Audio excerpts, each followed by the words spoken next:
Hello दोस्तों, राधे राधे। मैं आपको सुनाने जा रही हूँ एक ऐसी पौराणिक और भावनाओं से भरी हुई कथा जिनका नाम है जिउतिया व्रत कथा।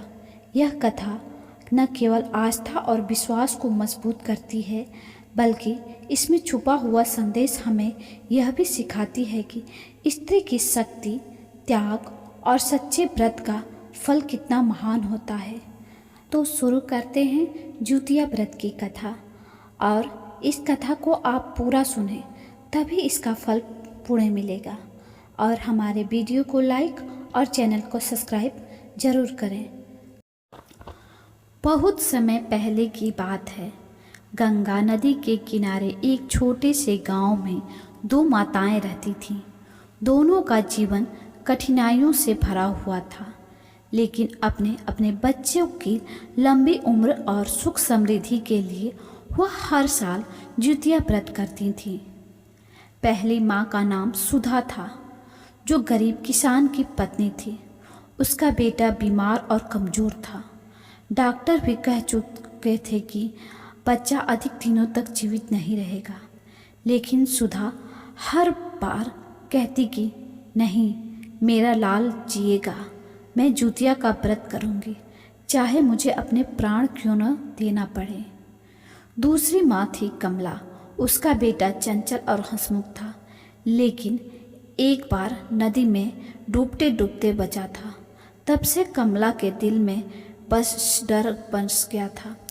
उसने मन ही मन संकल्प लिया कि चाहे कितनी भी कठिनाइयाँ आएं, वह जिउतिया व्रत करेगी, ताकि उसका बेटा सदा सुरक्षित रहे। जिउतिया के दिन दोनों माताएं कठोर उपवास रखती, बिना जल बिना अन्न, केवल अपने बच्चों की लंबी आयु की कामना के सहारे करती रहती थीं।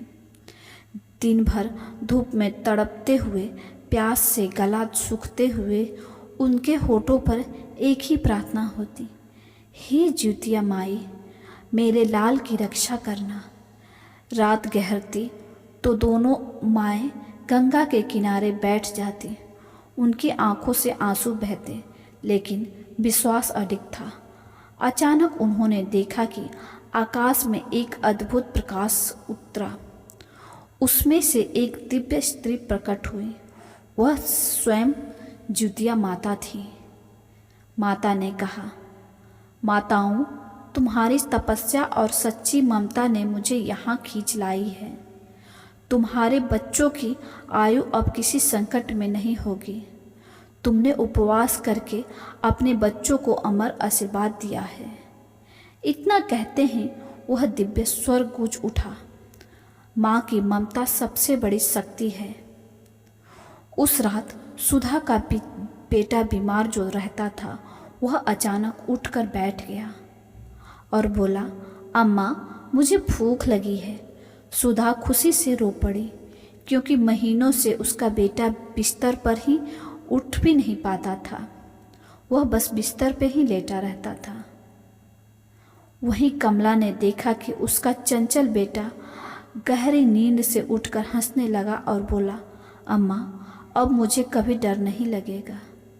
दोनों माताएं जिउतिया माता के चरणों में गिर पड़ीं। तभी अचानक आसमान से आवाज़ आई, जो माँ सच्चे मन से यह व्रत करेगी, उसके बच्चों की आयु बढ़ेगी और हर संकट दूर होगा। आज भी जिउतिया व्रत इसी आस्था और बलिदान का प्रतीक है। यह व्रत हमें यह सिखाता है कि माँ की ममता और उसकी प्रार्थना का बड़ा कोई जादू नहीं हो सकता। दोस्तों, अगर आपको यह भाव कथा सुनकर अच्छा लगा हो तो जिउतिया माता आपको और आपके बेटे को लंबी आयु दे। और यह पवित्र कहानी सुनने के लिए हमारे चैनल को सब्सक्राइब जरूर करें।